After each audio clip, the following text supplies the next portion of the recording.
The NFL Combine is officially over, and I have a complete list of players Philadelphia met with over the course of last week, including players you're going to be very happy about, but one player they didn't meet with you're going to be very upset about. Also, Matt Patricia could be joining the Eagles staff. What does Darius have to say about that? I'm Thomas Mott. This is the Thomas Mott Show.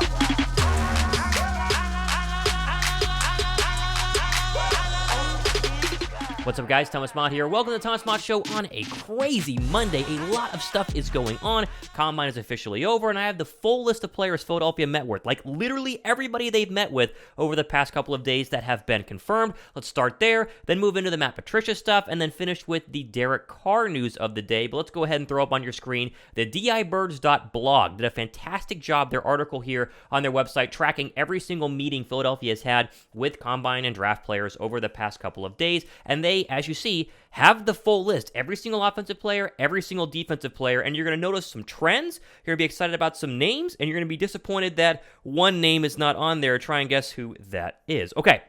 Here you go. Let's just go down the list of offensive players. Quick little announcement on each of them. Dorian Thompson-Robinson, the only quarterback that they met with. They had a formal meeting with the quarterback out of UCLA. This is very clearly a Jalen Hurts backup prospect. He's very much in the mold of Jalen Hurts. He was lightning quick at the NFL Combine, likes to run the read option, and would be a perfect fit behind Hurts if they were to go ahead and take a quarterback to be his replacement. Now, in terms of Thompson-Robinson, he's going to be a later round draft pick, so maybe if they move back and can pick up a 5th round draft pick or a 6th round draft pick, he could be an option. But just make it worth knowing, people talk about a backup quarterback. The only one they looked at is Dorian Thompson-Robinson, and to me, the only one that makes a lot of sense for Philadelphia. Big fan of that. That was a very good meeting. Formal meeting with the first running back, Tank Bigsby, out of Auburn. Here, notice a trend here when we're looking at running backs. None of them, except for Jahmyr Gibbs, we'll talk about in a second, are first-round backs. And so Philadelphia very clearly thinking running back, but not thinking running back early is my deduction here from the formal meeting. So Tank Bigsby, the running back out of Auburn, very much a bruiser, physical running back, would be a pretty good fit with Kenny Gainwell.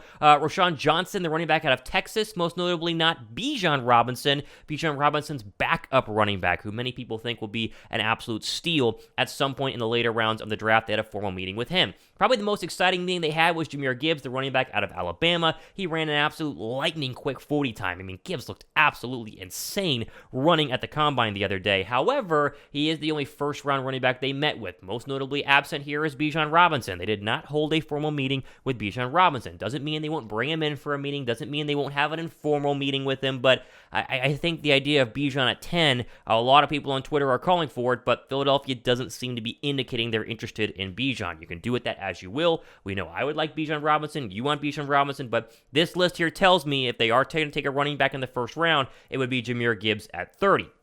Spears, running back out of Tulane, is another running back, and Chase Brown out of Illinois. They had another Combine meeting with him as well. So 4 running backs in total, make that 5 with Kendre Miller, are the ones that they went ahead and actually met with. Eric Gray, the running back out of Oklahoma, is another one to add to the list. And finally, as I said, Kendre Miller out of TCU. Interesting one there. They did Jaden Reed, the wide receiver out of Michigan State. Marvin Mims, the wide receiver out of Oklahoma, was a formal meeting. Maybe a wide receiver 3 prospect there. Not a first-round draft pick, but someone who could fill in for the Quez Watkins role if he's traded or if he's released, as we have talked about. Osiris Tolerance, I always mess up his last name, sorry, it's an offensive lineman out of Florida, had a formal meeting with him. Some people are saying he could be an option there in the first round, but as you'll see, the rest of the offensive meetings, the bulk of the offensive meetings are offensive linemen. Anthony Bradford, offensive lineman, another O-lineman out of USC, then a bunch of tackles, Cody Mock out of North Dakota State, Richards out of North Carolina, Morris out of Oklahoma, Wright out of Tennessee, Broderick Jones, the really good one out of Georgia. That's kind of the big one there because he's a first-round draft pick, maybe a top 10 talent.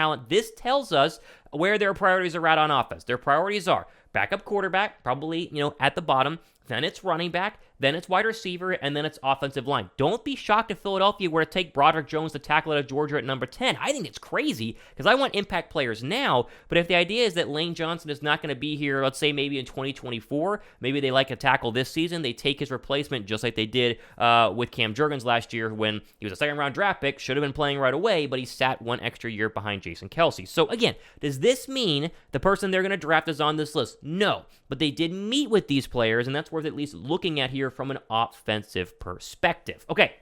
Defensive perspective, a couple of noticing and interesting position groups here. This tells you exactly what they're thinking in terms of going forward. Look at this. Edge, edge, edge, edge. So 4 edge rushers. Then they went defensive linemen, including Brian Young and Javon Dexter. Talked about the Florida and Alabama guy on a show previously. And then you see here, safety, safety, safety. 4 cornerbacks. They are very much expecting to need a safety or a cornerback this offseason during the NFL draft. That could mean losing C.J. Gardner-Johnson. That could mean losing James Bradbury. Who knows? Time of filming this show early on a Monday morning, C.J. Gardner-Johnson is yet to decide. Tag deadline is tomorrow. And so if they lose C.J. Gardner-Johnson, maybe you could see an Antonio Johnson, the safety out of Texas A&M, or an Alex Cook, the safety out of Washington, or a Brandon Joseph, the safety out of Notre Dame. This just tells you what they're looking at here. And the idea of linebacker, it seems to be, not a very big-time important prospect there, but corner, safety, and defensive linemen are really their big notable meetings here. Isaiah Foskey, the edge rusher out of Notre Dame, I think is one to circle 100%. Same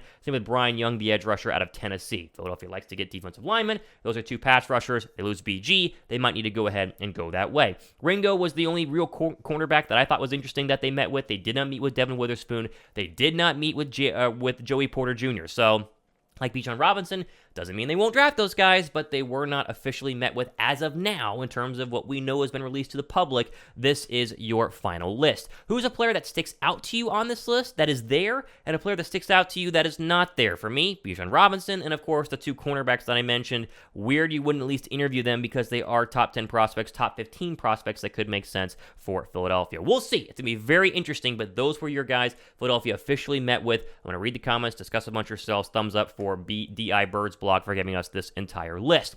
Okay, before we go ahead and jump into the Matt Patricia drama, I want to jump into a brand new March Madness League I'm kicking off here starting today, getting ready for what's going to be a crazy fun March Madness NCAA tournament with our friends at TFM and with our friends at Viget. And so what you do is to join this league and potentially win some serious money, all by not having to put any money down. Just click the link down below. It'll take you to the TFM website here. You see my pretty little face, and then you read the instructions, you follow the instructions, and you sign up for the betting league. But it's great because we're putting money into the pot, and you just join, and then you go ahead and bet with a chance to win. So let's just read through this. Very simple, and then we will move on. Thousands of dollars in the pot potentially paid out to the top 10, not just number 1, to the top 10. So how you go ahead and join this league. Every time someone joins, we add $50 into the pot. And then we're going to go ahead and have you join this way. You pick one of the sportsbook partners listed down below that you haven't already used. So if you sign up for DraftKings, then don't pick the DraftKings one because it's got to be a sports betting partnership you have not already used. Then click one of the sports betting links down below on the website, deposit your $10+ wager on any game, and then email that bet slip to jeremy@savage.ventures with the subject line Thomas Mott League. Once we get your bet slip, confirm that you went ahead and signed up. You will receive an email with the password to enter the competition in Viget, and it's very simple rules. They'll explain it all once they activate it, but essentially this means you have 4 different betting options here: Bet365, BetMGM, FanDuel, DraftKings, to go ahead and sign up if you haven't used them before and join the fantasy betting league, and the payout is going to be absolutely incredible. Every time somebody joins, we put $50 into the pot. First place gets 25% of the entire pot. So if we have 50 people sign up, you're going to be getting $625 out of a $2,500 pot. And second place, we get $500. Third place, we get $375. Fourth, $275. So there's some serious money here. And if we get even more people signing up, let's say 75 people sign up, then the money keeps on rising for the pot. Now, this one goes ahead and begins today, but you can't officially start betting until the first round of the NCAA tournament, which is March 14th. Once that starts, it'll run through the entire length of March Madness, concluding with the national championship game, and then the top 5 people in terms of points will win the money. So, link down below, follow the instructions, sign up, join the fantasy betting league. I'll be in there. I want to see you guys in there as well. Let's move over here to the Matt Patricia drama, which is very weird, very interesting, and people are freaking out for, honestly, no reason here. So Bleeding Green Nation has this: Denard Wilson is out, Matt Patricia potentially in. And of course, the report on Denard Wilson is that Ian Rappaport says after being a finalist for the Eagles DC job that went to Sean Desai, Philly defensive pass game coordinator and DB's coach Denard Wilson, the team, are mutually parting ways, sources say. No shocker here. This happens all the time with in-house candidates. It's basically like, hey, why would I stay with a team that interviewed me but didn't want me? I'm going to go somewhere else. So happy trails to Denard Wilson. Really thought you were going to win the job. I've been saying that for weeks. You didn't. They went with Desai. Tough, but good luck the rest of the way. I know a lot of the players loved you. I think he's going to land on his feet. Then we have this news, which popped up on Twitter here from an official source. Quote, I'm hearing that Matt Patricia has a shot to land with the Philadelphia Eagles on their defensive staff, presumably as a linebackers coach. And people are freaking out because they think Matt Patricia is a bad coach. Now, Matt Patricia is a bad head coach, historically with the, obviously, Detroit Lions. He was a really bad non-offensive coordinator last season with the Patriots, but as a defensive assistant or a linebackers coach, he makes a ton of sense, and they basically explained it all here. Obviously, you're looking at the fact that Nick Rallis went ahead and left. He went to the Arizona Cardinals, and Patricia has experience coaching the linebacker position, having done it in 2006 through 2010 with the New England Patriots. The problem, why everybody is freaking out, is because Darius Slay seemingly does not like the idea. And Darius Slay normally was on the team with Matt Patricia, and there's a famous story of Matt Patricia telling him he wasn't that good. Slay went on to have like 4 or 5 Pro Bowlers, so you get the whole idea here. But this, to me, hints that maybe Slay would leave if Patricia came in. Let me explain. Darius Slay retweeted this. OG, I love you. This situation is totally diff. Charles Woodson said this player is going to play. Doesn't mean he has to like him.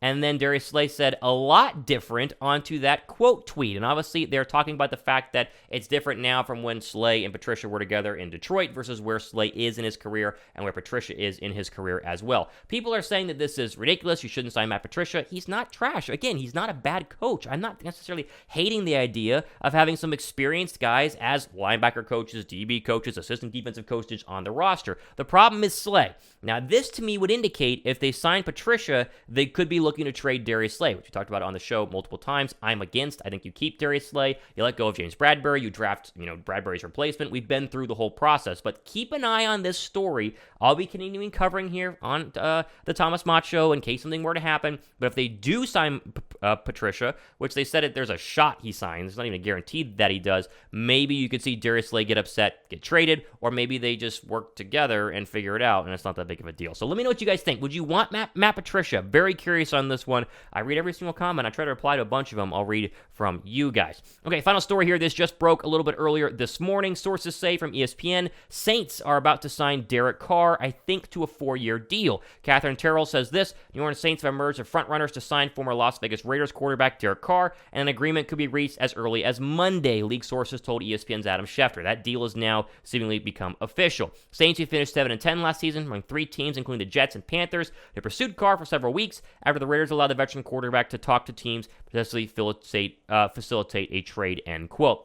Here's the thing. It's going to be a 4-year deal. It's going to be, decent money for a quarterback, plus or north of $40 million, but not by much. And this, to me, is the absolute right choice for Derek Carr. In terms of an NFL national story of the day, if you're Derek Carr, do you want to go to a division with Bill Belichick and Josh Allen, maybe with the Jets, or would you want to go to a Saints organization that at least has some pedigree? Talk about the Carolina Panthers being bad for a long time, although they have Frank Reich now. But in terms of a roster, the Saints' defense is a lot better. They have some weapons on the outside. I think the Saints made the most sense. You roll into a division that has, who is your quarterback? Maybe a rookie for Carolina, Kyle Trask or Jimmy Garoppolo for the Tampa Bay Buccaneers, Desmond Ridder right now, the Falcons. Like, they can win the division this year, win 10 games, and host a playoff game. Derek Carr gets a lot of hate. He's been a pretty good quarterback throughout his career. He's not going to be, the best quarterback in the league at any point in his career, but top 10? Sure. And so I don't hate this move. I think it makes a ton of sense. I wish he would have gone to the Jets for Philadelphia's sake. That way, less good quarterbacks are in the NFC, but